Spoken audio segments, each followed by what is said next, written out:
Hey there, welcome back.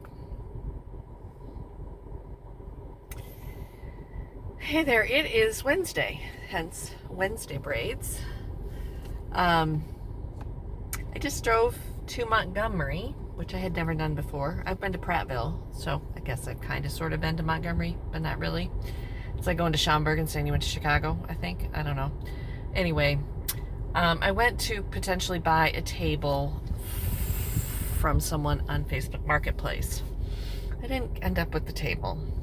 Yeah, I found it yesterday. Cute little antique gate leg drop leaf table, oak with barley twist legs. Super cute.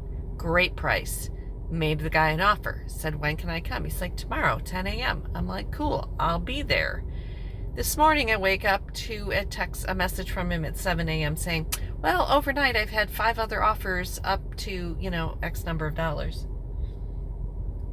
And I'm like, dude, if you wanted to auction this sucker, you should have put it on eBay.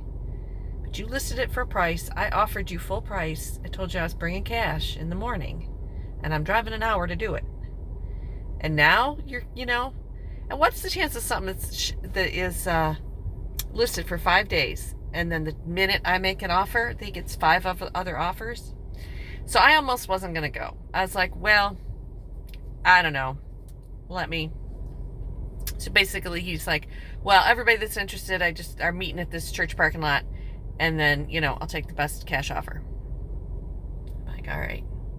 So I was prepared to actually give him double what he had originally asked, what we agreed on, because it was a cute little nice table, and I knew it was probably worth that. But I didn't want to pay more than that, and I didn't really want to pay that, but I was like, And at first I was just gonna not go, and I was just gonna do some thrifting and stuff around Selma, and I was like, you know what, it's a nice day. I haven't left Selma in a minute, and so let's just go. And so I had nothing else going on today anyway, because I'd planned for this. So I went. Long story short, I didn't get the table. The other gal came in with my top offer as her offer. And I was like, I want it, but I don't want it that bad. I don't want it enough to add another, 20, because I think she would have kept going. She would have probably gone up another $50, which would have been $50 over what I really wanted to pay for it. So I just let her have it, whatever. And I went to Goodwill, and I got a couple things, which maybe I can show you later when I get home. Nothing exciting. But here is where I am. I saw this on 80 on my way to Montgomery, and I thought I would stop. And so I'm stopping here. I don't know if I'll show you any inside. We'll see how busy it is, or if there's things. But it is the Selma to Montgomery March Interpretive Center. So let me turn, oops. There it is. So I'm going to go in, going to check it out. I did pass I've already passed a couple of the campgrounds where the marchers, foot soldiers, camped on their way to Montgomery. And there's nothing other than historical markers there. But I'm going to check this out and before I head home. But I'm also see those clouds? Yeah, every day this week, actually every day this summer practically, about 3 or 4 in the afternoon or somewhere in the late afternoon, these clouds gather, and then they let loose with torrential rains. It's not even a hurricane season quite yet, and I mean, there aren't any named storms in the Gulf, but this is what happens in the South, I guess. See, it's much prettier over here, but you can still see the storms gathering. So I kind of want to get home before this hits.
Well, that was quite an experience.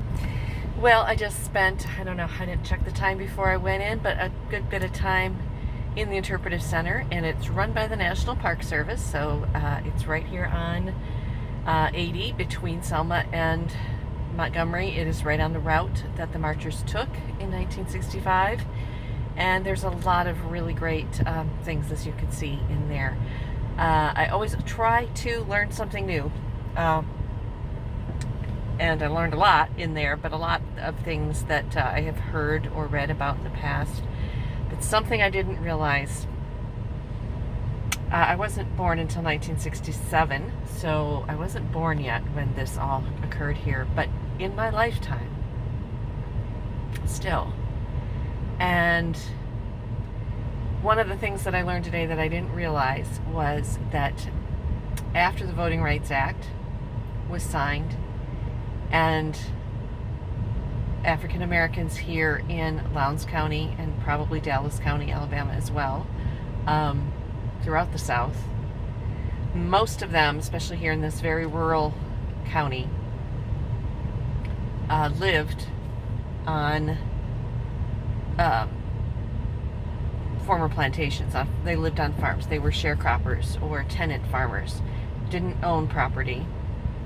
And if they registered to vote, they were kicked out of their homes on these tenant farms and basically left homeless, left unemployed, and left in poverty, and lived in tent cities throughout the area for years, a couple years probably, in some cases, or joined the Great Migration and went to cities like Detroit and Chicago and, you know, elsewhere up in the Rust Belt. So, yeah, it's very sobering, and it's very enlightening to know, to really see the roots of, I don't know, I have so many thoughts running through my head right now, and I'm not the most eloquent about these things, and I never want to say the wrong thing, or, yeah. If you have an opportunity, if you want to come visit me, I'll bring you here. Or if you're, I really think that every American especially needs to visit this part of the country and face our history. Our history in 1965, our history in 1865, our history of 1765, the things that, as a country, you know, that we have to face and we have to account for, and the things that we should be celebrating that have gotten ignored or forgotten about, the real heroes. So anyway, I'm going to get back on the road because these clouds are still piling up around me, and I have another 30 miles to go. To think that a couple hundred, I think they said by the end there were, was it 300 or 600 marchers? I can't recall now.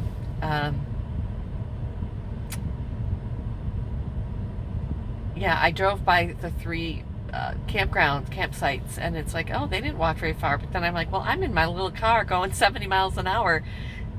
They were in street shoes and in March, and it was cold. And yeah, I know that if I were out hiking, a 10-mile hike is a good long ass hike. So yeah, anyway, I'm gonna go. Talk to you later.